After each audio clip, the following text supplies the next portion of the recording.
Tutorials. तो कैसे हो गाइस? आई होप सभी मजे में होंगे और चैप्टर को पढ़ने के लिए बहुत ही ज्यादा एक्साइटेड होंगे। चलो, तो आज हम कवर करने वाले हैं हमारे एक और न्यू टॉपिक को, हमारे कौन से चैप्टर में? फर्स्ट चैप्टर हिस्ट्री का, 10th standard first chapter history का, जो कि है हिस्टोरियोग्राफी डेवलपमेंट इन वेस्ट। इस चैप्टर का ये है हमारा लेक्चर नंबर 3। इससे पहले हमने lecture number 1 and lecture number 2 को कंप्लीट कर लिया है। लेक्चर नंबर 1 में हमने इंट्रोडक्शन पार्ट देखा है, जो भी हमें पूरे चैप्टर में क्या क्या पढ़ना है, किस तरह से हम पढ़ने वाले हैं, वो सारी चीजें हमने हमारे लेक्चर नंबर 1 में कंप्लीट किया है। तो अगर आप लोगों ने नहीं देखा होगा तो जल्दी जाके देखो, ताकि आपको पता चले कि इस चैप्टर के अंदर हमें क्या क्या पढ़ना है और कौन कौन से टॉपिक्स है हमारे इस चैप्टर के अंदर। Okay, and then lecture number 2 में हमने कंप्लीट किया है tradition in historiography and modern historiography. इन दोनों टॉपिक्स को हमने हमारे लेक्चर नंबर 2 में कंप्लीट कर लिया है और आज हम कंप्लीट करने वाले हैं development of scientific perspective in Europe in historiography and historiography. So historiography मतलब कि साइंटिफिक पर्सपेक्टिव की हेल्प से यूरोप के अंदर हिस्टोरियोग्राफी में क्या क्या चेंजेस आए और किस तरह से उसे हिस्टोरियोग्राफी को किस तरह से लिखा जाने लगा। ठीक है, ये सारी चीजें हमें इस टॉपिक के अंदर स्टडी करना है। उसे मैं आप लोगों को बहुत ही सुंदर से चार्ट की हेल्प से बताने वाली हूँ। ओके, चलो, सो नेक्स्ट देखना है। उसके बाद हमें नोटेबल स्कॉलर्स को देखना है। हमारे पास 5 नोटेबल स्कॉलर्स है, उसमें से हम कुछ 3 नोटेबल स्कॉलर्स को इस लेक्चर में देखेंगे और उसके बाद लास्ट लेक्चर में हम कंप्लीट करेंगे हमारे बाकी के बचे हुए कुछ टॉपिक्स को। ओके, चलो, सो स्टार्ट करते हैं हमारा आज का लेक्चर, जिसके अंदर हम क्या करने वाले हैं? स्टडी करने वाले हैं development of scientific principle in Europe. तो जैसे कि इस टॉपिक को रीड करते हुए ही आप लोगों को इतना तो समझ में आ गया होगा कि साइंटिफिक पर्सपेक्टिव की हेल्प से, मतलब कि अपने माइंड को साइंटिफिक पर्सपेक्टिव की हेल्प से किस तरह से हिस्टोरियंस ने, मतलब किस तरह से वहाँ के जो फिलोसोफर्स थे, उन्होंने हिस्ट्री के अंदर अपने इंटरेस्ट को किस तरह से जगाया। ठीक है, सो ये सारी चीजें, और उसके बाद हिस्टोरियोग्राफी में किस तरह के चेंजेस आने लगे, किस तरह के डिफरेंट चेंजेस आने लगे और हिस्टोरियोग्राफी किस तरह से किया जाने लगा, ये सारी चीजें हमें इस टॉपिक के अंदर स्टडी करना है। चलो, सो स्टार्ट करते हैं। अब इस टॉपिक को पढ़ के हमें इतना तो समझ में आ गया है। ओके, तो अब देखते हैं जो 19th का जो टाइम था, ठीक है, 19th जो सेंचुरी चल रहा था उस टाइम पे। ओके, 19th सेंचुरी का जो टाइम था, बस माइंड को एकदम स्टोरी फॉर्मेट में लेके चले जाओ, फ्लैशबैक में लेके चले जाओ। ओके, बहुत ही मजा आएगा आपको। चार्ट की हेल्प से आप समझेंगे तो बहुत इजीली आपको समझ में आने वाला है। ओके, चलो, अब जो 19th सेंचुरी का जो टाइम था, उस टाइम पे क्या हुआ था? उस टाइम पे यूरोप के अंदर, ठीक है, हमने यूरोप के टॉपिक के बारे में स्टडी कर रहे हैं। ओके, सो 19th सेंचुरी के टाइम पे यूरोप के जो लोग थे, यूरोप के जो अलग अलग फिलोसोफर्स थे, उस टाइम पे यूरोप के अंदर बहुत ज्यादा क्या पढ़ा जाता था? फिलोसफी को स्टडी किया जाता था। इसके वजह से वहां पे जो लोग थे वो क्या बनते थे? फिलोसोफर्स बनते थे। ओके, तो 19th सेंचुरी के टाइम पे यूरोप के अंदर उन्होंने बहुत ज्यादा अचीवमेंट गेन की। क्या गेन किया उन्होंने? अचीवमेंट गेन किया। ओके, सो बहुत ज्यादा उन्होंने क्या गेन किया? अचीवमेंट गेन किया। किस चीज में? प्रोग्रेस गेन किया। किस चीज के अंदर? फिलॉसफी एंड साइंस के अंदर। फिलॉसफी एंड साइंस के अंदर यूरोप के जो अलग अलग फिलोसोफर्स थे, उन्होंने क्या किया? अचीवमेंट एंड प्रोग्रेस गेन किया था। इन सब्जेक्ट्स के अंदर, फिलॉसफी एंड साइंस के अंदर। ठीक है, कौन सी सेंचुरी में? 19th सेंचुरी में यूरोप, जितने भी यूरोप के जो लोग थे 19th सेंचुरी में यूरोप के अंदर अलग अलग अचीवमेंट एंड प्रोग्रेस गेन किया। किन्होंने? Philosophers and philosophy and science, इस फील्ड के अंदर उन्होंने बहुत ज्यादा महारत हासिल कर ली थी। मतलब इस सब्जेक्ट्स के अंदर ही वो लोग, वहाँ के जो लोग थे, अलग अलग जो फिलोसोफर्स थे, यूरोप के अंदर के फिलोसोफर्स, उनको बहुत ज्यादा इंटरेस्ट आता था, उसके ऊपर रिसर्च करते थे, उसके ऊपर अलग अलग किताबें लिखते थे, अलग अलग बुक्स लिखते थे, अलग अलग एंटिटीज लिखते थे और प्रोड्यूस करते थे। बट चेंजेस आई। ठीक है, नाउ फिलोसॉफिकल जो डिस्कशन हुआ, ठीक है, फिलोसॉफिकल जो लोग थे उस टाइम के, जो फिलोसोफर्स थे, उन्होंने फिलोसॉफिकल डिस्कशन किया और क्या किया? फोकस किया उन्होंने। ठीक है, फिलोसॉफिकल डिस्कशन के अंदर उन्होंने फोकस किया। किस चीज के ऊपर फोकस किया? उन्होंने more focus on history and historiography। तो जो फिलोसॉफिकल डिस्कशन होता था, ठीक है, उनके वहाँ मतलब यूरोप के अंदर जो अलग अलग फिलोसोफर्स थे उनके पास, उन्होंने जब डिस्कशन करना शुरू किया इन दोनों सब्जेक्ट के अंदर, तो उन्होंने बहुत ज़्यादा प्रोग्रेस कर लिया था, बहुत ज़्यादा अचीवमेंट्स गेन कर ली थी, बट उसके बाद कुछ न्यू चीज़ों को भी तो ट्राई करना पड़ेगा ना। तो इसीलिए उन्होंने क्या किया, उन्होंने बहुत ज़्यादा फोकस करना शुरू कर दिया था किसके अंदर, हिस्ट्री एंड हिस्टोरियोग्राफी के अंदर उन्होंने फोकस करना शुरू कर दिया। ओके, आई होप सो सभी को इतनी चीज़ें आराम से क्लियर हो गई होगी। क्या था, 19th सेंचुरी के अंदर यूरोप के अंदर अचीवमेंट गेन किया और प्रोग्रेस गेन किया किस सब्जेक्ट के अंदर, फिलोसॉफी एंड साइंस के अंदर उन्होंने क्या किया, अचीवमेंट्स गेन किया। बट उसके आफ्टर सम टाइम क्या किया, उन्होंने फिलोसॉफिकल डिस्कशन के अंदर फोकस करना शुरू कर दिया था। किन सब्जेक्ट्स के ऊपर फोकस करने लग गए थे वो, हिस्ट्री एंड हिस्टोरियोग्राफी में उन्होंने क्या करना शुरू कर दिया था, फोकस करना शुरू कर दिया था। एंड देन उसके बाद जो पूरा का पूरा जो माहौल था वो क्या हो गया, पूरी तरह से पलट गया, चेंजेस आ गए बहुत ज्यादा।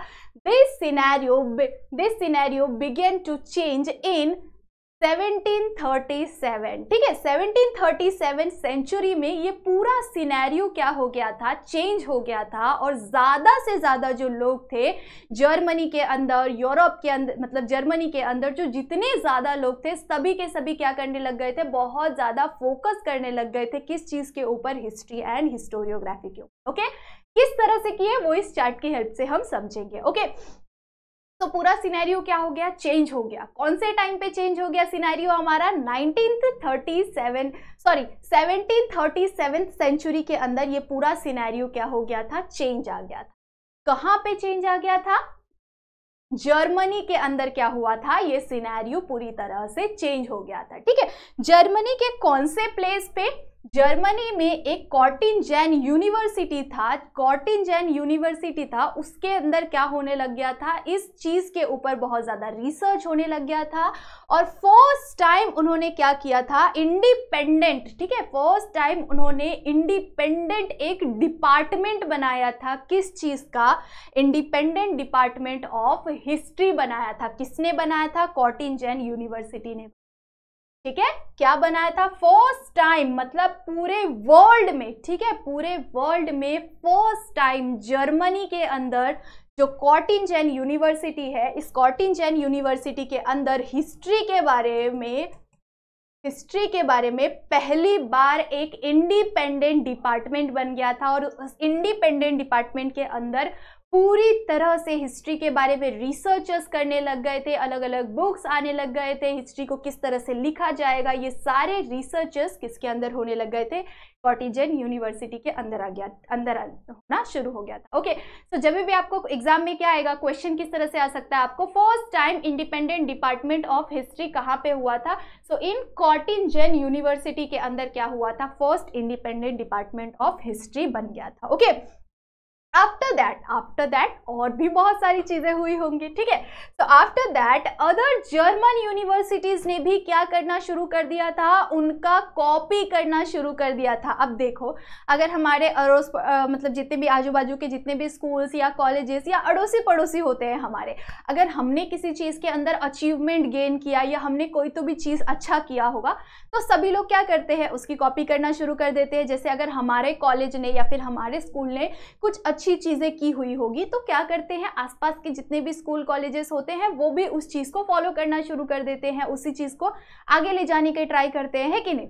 तो उसी तरह से क्या हुआ, जब कॉटिंजेन यूनिवर्सिटी के अंदर इंडिपेंडेंट डिपार्टमेंट ऑफ हिस्ट्री बन गया, देन आफ्टर दैट उन्होंने भी जितनी भी आसपास की जितनी भी यूनिवर्सिटीज थी, अदर यूनिवर्सिटीज जो थी, जर्मन यूनिवर्सिटीज जो थी, वो सारे जर्मन यूनिवर्सिटीज ने क्या करना शुरू कर दिया था, इनका कॉपी करना शुरू कर दिया था। और उन्होंने भी क्या बनाया, एक इंडिपेंडेंट हिस्ट्री का डिपार्टमेंट बनाना उन्होंने भी शुरू कर दिया था। और इसकी वजह से क्या हुआ, पूरे जर्मनी में जितनी भी यूनिवर्सिटीज थी, सभी यूनिवर्सिटीज ने एक एक इंडिपेंडेंट डिपार्टमेंट ऑफ हिस्ट्री बनाना शुरू कर।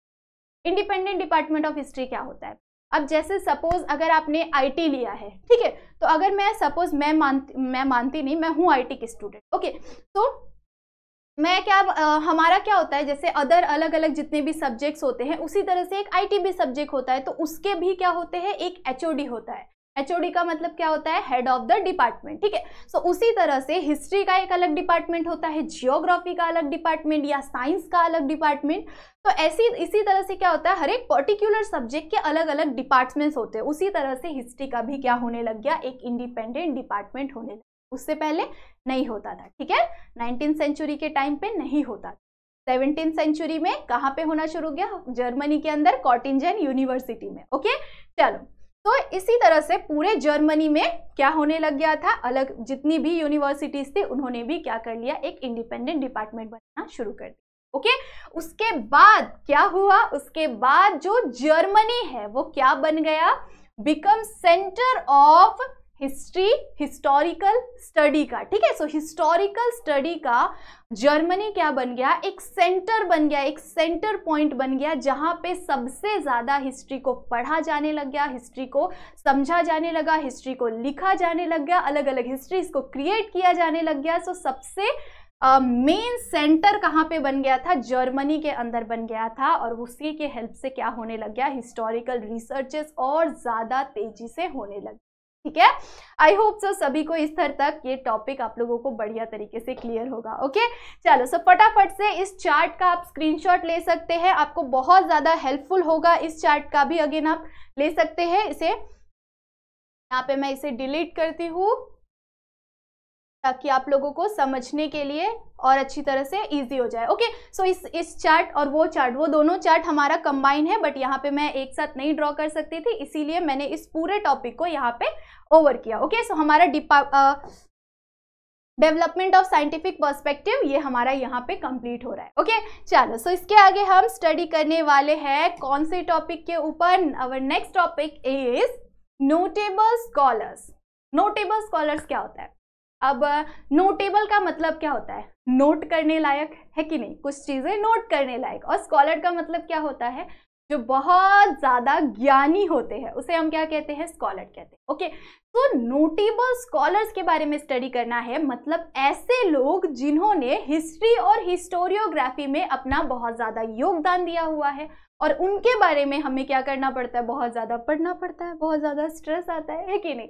तो ऐसे कुछ हमारे पास नोटेबल स्कॉलर्स है। There are 5 notable scholars in your textbook. Okay so आपके टेक्स्ट बुक के अंदर 5 नोटेबल स्कॉलर्स है, बट आज इस लेक्चर में हम कंप्लीट करने वाले हैं 3 नोटेबल स्कॉलर्स को, जिसे हम अच्छी तरह से स्टडी करेंगे। ओके इसके बाद के जो 2 नोटेबल स्कॉलर्स बच जाएंगे उसे हम नेक्स्ट लेक्चर में कंप्लीट करेंगे, और कुछ छोटे मोटे टॉपिक्स बचे हुए उसे भी हम में कंप्लीट करेंगे, और ये चैप्टर हमारा बढ़िया तरीके से क्लियर हो जाएगा। ओके चलो सो स्टार्ट करते हैं। फर्स्ट नोटेबल स्कॉलर कौन है हमारा, रेने डिस्कार्ड्स, ठीक है। रेने डिस्कार्ड जो है वो कौन है, वो कब, उनका बॉर्न कब हुआ था, मतलब वो जन्म कब लिए थे, इन 1596 सेंचुरी के अंदर उन्होंने क्या किया, वो बॉर्न हुए, ठीक है। उन्होंने नहीं किया, उनकी मम्मी ने किया उनको जन्म देने का।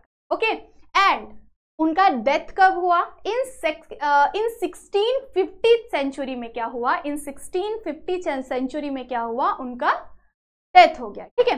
सो ये जो टाइम था, ये जो टाइम पीरियड था, उस टाइम पीरियड के अंदर भाई वो आराम से रिलैक्स तो करेंगे नहीं, हमारे जैसे टाइम पास करके अपना टाइम तो व्यस्त करेंगे नहीं, फालतू बेकार तो जाने नहीं देंगे। सो उस टाइम में उन्होंने कौन कौन सी चीजें कही और उन चीजों को हमें किस तरह से फॉलो करना पड़ता है उसे हम अभी स्टडी करेंगे। ओके तो जो रेने डिस्कार्ड्स थे उन्होंने क्या किया, एक बुक लिखी, ठीक है। उन्होंने क्या किया, एक बुक लिखी, जिस बुक का नाम क्या था, डिस्कर्स ऑफ ऑन द मैथड, ठीक है, डिस्कस ऑन अ मैथड, ये उन्होंने क्या किया, एक बुक लिखी। उसके बाद उन्होंने एक ऐसी बात कही, जैसे अगर मैंने पिछले लेक्चर में जो भी बच्चे प्रेजेंट रहे होंगे, मतलब कि जिन्होंने भी लेक्चर्स को अटेंड किया होगा, पहला वाला लेक्चर जिन्होंने देखा होगा, उन्हें पता होगा कि हमने किस चीज के बारे में स्टडी किया, कि कभी भी हमें ट्रुथ चीज़ों पे क्या करना चाहिए, बिलीव करना चाहिए। हमें कभी भी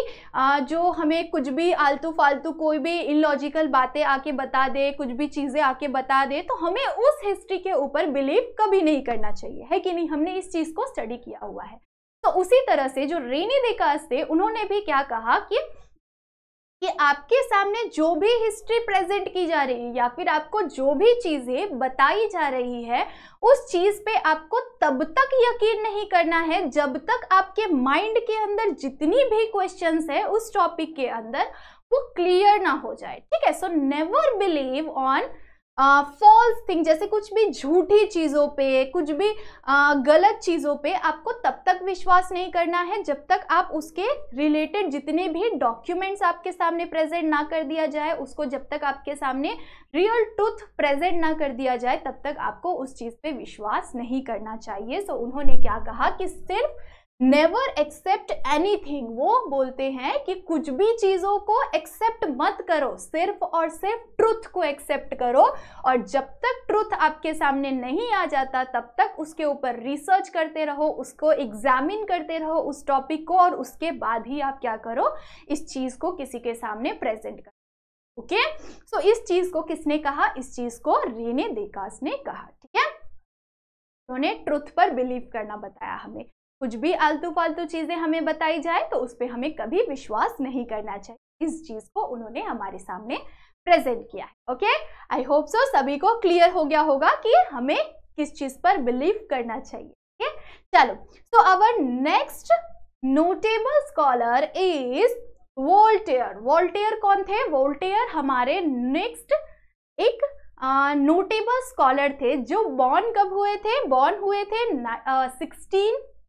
1694 में। वो कहाँ पे वो बॉर्न हुए थे? कहाँ पे? फ्रांस के अंदर बॉर्न हुए थे, ठीक है। फ्रांस के अंदर वो बॉर्न हुए थे, फ्रेंच थे वो, ठीक है। सो फ्रांस के अंदर वो कब बॉर्न हुए थे? 1694 में वो बॉर्न हुए थे, एंड उनका डेथ कब हुआ? 1778 के अंदर उनका डेथ हो गया। ओके, अब उनका ये छोटा सा नाम उनको पसंद नहीं आया था, इसी के कारण उन्होंने क्या किया, अपना लंबा चौड़ा एक रियल ओरिजिनल नेम हमारे सामने प्रेजेंट कर दिया। सो उनका रियल ओरिजिनल नेम क्या है? किसका?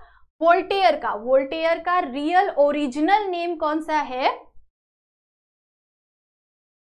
ये नाम पढ़ने के लिए पसीने आ जाते, इतना बड़ा नाम, ऊपर से उनका जो क्या बोलते हैं, अलग सा ही होता है ना, क्या ही बोलूं, मुझे समझ नहीं आता। सो बहुत ही अलग सा नाम होता है उनका, ठीक है।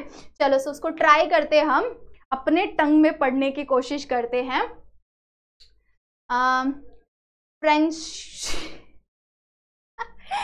फ्रेंची हो, जो भी नाम हो उनका। ओके, सो मैरी अरोट जो भी है, ये इनका क्या था? इनका ये रियल नेम था, ठीक है।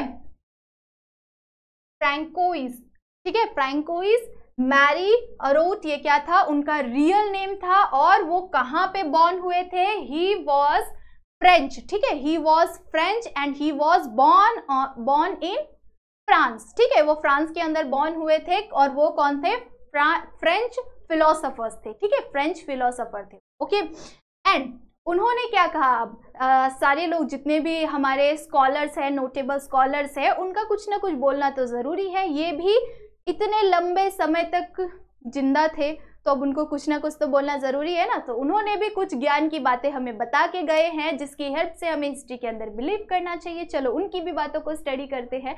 तो जो वोल्टेयर थे, अब वोल्टेयर बोलेंगे हम, ये फ्रैंकोइज वोइज ये सब निकलता नहीं है मुंह से जल्दी, सो हम वोल्टेयर ही बोलेंगे। ओके, सो वोल्टेयर ने क्या कहा था कि आपके सामने जो भी हिस्ट्री आ रहा है या फिर आप जो भी हिस्ट्री को लिख रहे हो, आपको क्या करना है? उसे एक क्रोनोलॉजिकल ऑर्डर के अंदर लिखना है, ठीक है। सो हिस्ट्री हमेशा कैसे होना चाहिए? हिस्ट्री हमेशा एक क्रोनोलॉजिकल ऑर्डर में होना चाहिए। जैसे सपोज क्रोनोलॉजिकल ऑर्डर का मैंने आपको पिछले लेक्चर में एग्जाम्पल दिया हुआ है। ओके, किस तरह से? जैसे सपोज अगर मैंने एक पूरे दिन का एग्जाम्पल ले लिया, या फिर आपको मैंने अगर पूछ दिया कि आपने सुबह से लेकर शाम तक क्या क्या किया, तो आप ऐसा तो नहीं बोलेंगे ना, हाँ मैं शाम को मैं वॉशरूम गया था, उसके बाद मैंने सुबह में नहाया था, उसके बाद मैं रात को खाना खाऊंगी, ऐसा कुछ आप बोलेंगे क्या? नहीं बोलेंगे। ये सब फालतू की चीजें हैं, और इसे हमें क्या करना है?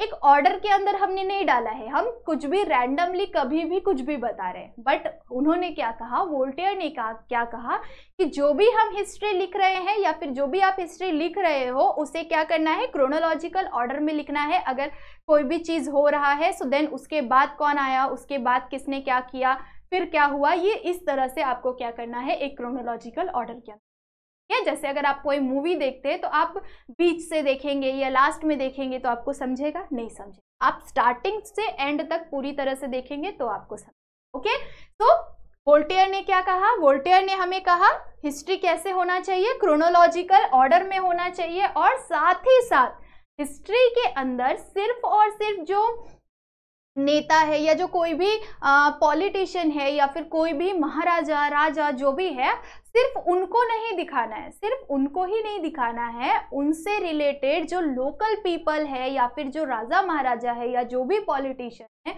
उनकी सोशल और जो ट्रेडिशनल लाइफ है, जो भी उनकी रियलिटी है, जो भी उनका जो लाइफस्टाइल है, जैसे सोशल लाइफ हो गया, ट्रेडिशंस हो गए उनके, उनका ट्रेड हो गया, उनकी इकोनॉमी हो गई, उसके बाद एग्रीकल्चर हो गया। एग्रीकल्चर को मैंने ARG लिख के रखा है, ठीक है, सो एग्रीकल्चर आप समझ सकते हैं। ओके, तो हमें हिस्ट्री के अंदर सिर्फ और सिर्फ किसी पॉलिटिशियन या किसी राजा को ऐसे डायरेक्टली नहीं लिख देना है, सिर्फ उनको ही नहीं लिख देना है, उसके अलावा हमें बहुत सारी चीज़ों को हिस्ट्री के अंदर इंक्लूड करना है। क्या क्या इंक्लूड करना है, किसी जगह के बारे में अगर लिख रहे हैं तो उस जगह का क्या था, सोशल कैसे, सोशली उधर का जो सोशल लाइफ कैसा था, वहाँ का ट्रेडिशन कैसा था, वहाँ के लोग क्या करते थे, किस तरह के व्यवसाय करते थे, किस तरह के कॉइन्स यूज करते थे, इसीलिए हमारे हिस्ट्री के अंदर ये सब चीजें इंक्लूड की हुई। क्यों, क्योंकि इन्होंने ये सारी चीजें कही हुई, और इनकी बातों पे जितने भी साइंटिस्ट थे, जितने भी हिस्टोरियंस थे, उन्होंने क्या किया, बिलीव करना शुरू कर दिया और इनकी बातों को ट्रुथ करना, मतलब सही मानना शुरू कर दिया था। ठीक है, सो इन्होंने क्या क्या कहा, उन्होंने हिस्ट्री के अंदर इकोनॉमिकल लाइफ को, सोशल लाइफ को, ट्रेडिशन को, एग्रीकल्चर को, ये सारी चीज़ों को हिस्ट्री के अंदर इंक्लूड करना इंक्लूड करना चाहिए, और इन सारी चीज़ों को भी हमें बहुत ज़्यादा इंपॉर्टेंस देना चाहिए। क्या देना चाहिए, बहुत ज़्यादा इंपॉर्टेंस देना चाहिए इन सारी चीज़ों को। ये किसने कहा, ये हमारे वोल्टेयर ने कहा। ओके, ये सारी चीज़ों को भी हिस्ट्री के अंदर सेम इंपॉर्टेंस देना चाहिए। ओके, चलो, सो ये सारी चीज़ें हमारे किसने कहा, वोल्टेयर ने कहा। इसीलिए और इन सारी चीज़ों को ओवरऑल मिला के लास्ट में हमें क्या मानना है, हमें नहीं मानना है, मतलब हमारे को क्या कहा गया है कि वोल्टेयर कौन है, वोल्टेयर है फाउंडर ऑफ मॉडर्न हिस्टोरियोग्राफी। सो इन सभी चीज़ों के कारण वोल्टेयर को क्या कहा गया, वोल्टेयर को फाउंडर ऑफ मॉडर्न हिस्टोरियोग्राफी कहा गया। ठीक है, so Voltaire is a founder of modern historiography. Okay, so अगर आपको जब भी एग्जाम में कुछ क्वेश्चन आए, who is the founder of modern historiography, तो Voltaire is the founder of modern historiography. इन सभी चीजों के कारण वोल्टेयर को क्या कहा गया, वोल्टेयर को फाउंडर ऑफ मॉडर्न हिस्टोरियोग्राफी। चलो, आई होप सो सभी को क्लियर हो गया होगा। चलो, अब एक लास्ट से हमारे नोटेबल स्कॉलर बच गए हैं, इस लास्ट से हमारे नोटेबल स्कॉलर को कंप्लीट कर लेते हैं, एंड देन इसके आगे की सारी चीजें हम स्टडी करेंगे नेक्स्ट लेक्चर। ओके, चलो, जॉर्ज विलियम फ्रेडरिक हेगेल। अब इनका भी नाम कुछ छोटा तो है नहीं, इनका भी नाम बहुत ज़्यादा बड़ा है।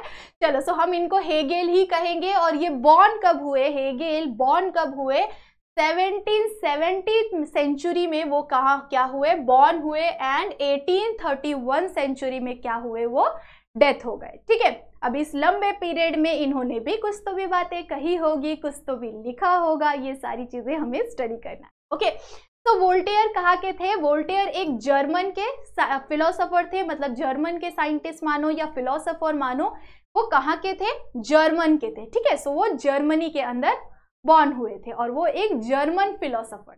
ओके, कौन, George William Friedrich Hegel. Okay, so George William Friedrich Hegel कहाँ के थे, जर्मनी के थे। ठीक है, सो जर्मन फिलोसोफर थे, एंड उन्होंने क्या बातें कही। अब सारे लोगों ने कुछ ना कुछ तो कहा है, तो इनका भी कहना तो जरूरी है। सो इन्होंने भी हमें एक बहुत ही इंपॉर्टेंट चीज कहा हिस्ट्री और हिस्टोरियोग्राफी के बारे में। क्या कहा, उन्होंने कहा कि जो भी हिस्ट्री है हमारे सामने, ठीक है, हिस्ट्री जो भी हमारे सामने दिया गया है, उसे हमें क्या करना चाहिए, historical reality should be present in a logical manner. जो भी हिस्टोरिकल रियलिटी है हमारे सामने, हिस्टोरिकल रियलिटी मतलब कोई भी हिस्ट्री के बारे में अगर हम स्टडी कर रहे हैं तो वो हिस्ट्री क्या कैसे हमें प्रेजेंट करना चाहिए हमारे सामने, उसे एक लॉजिकल मैनर में प्रेजेंट कर। कुछ भी इलॉजिकल चीजें हमारे सामने नहीं रखनी चाहिए। हिस्ट्री के अंदर कुछ भी इलॉजिकल चीजें नहीं डालनी है, हिस्ट्री के अंदर कुछ भी इलॉजिकल चीजें नहीं लिखनी है। सारी लॉजिकल चीजों को ही हिस्ट्री के अंदर इंक्लूड करना है। ऐसा किसने कहा? ऐसा जॉर्ज विलियम फ्रेडरिक हेगेल ने कहा। ओके, चलो, तो इन्होंने एक एंटिटी लिखी, मतलब जैसे सपोज जैसे आप लोग किस तरह के अलग अलग प्रोजेक्ट्स बनाते हैं, उसी तरह से जो उस टाइम के जो लोग थे वो भी किसी न किसी पर्टिकुलर टॉपिक के ऊपर रिसर्च करते थे और अलग अलग किताब बनाते थे या अलग अलग पेपर्स बनाते थे, एक बंच ऑफ पेपर बनाते थे। तो उसे ही हम क्या कहते हैं? उसे एक तरह का एंटिटी का, ठीक है। तो उन्होंने क्या लिखा? Encyclopedia of philosophical science. Encyclopedia of philosophical science, इस चीज के ऊपर उन्होंने स्टडी किया और इस तरह का एक एंटिटी या एक बुक मान के चलो कि वो उन्होंने प्रेजेंट किया, ठीक है। साथ ही साथ उनका एक और फेमस बुक था जिसका नाम क्या था? Reason in history. और ये क्या था? बहुत ही ज्यादा वेल नोन था, इसे बहुत ही ज्यादा लोगों ने पढ़ा है और वो पॉपुलर है ठीक है, लोगों में पॉपुलर था।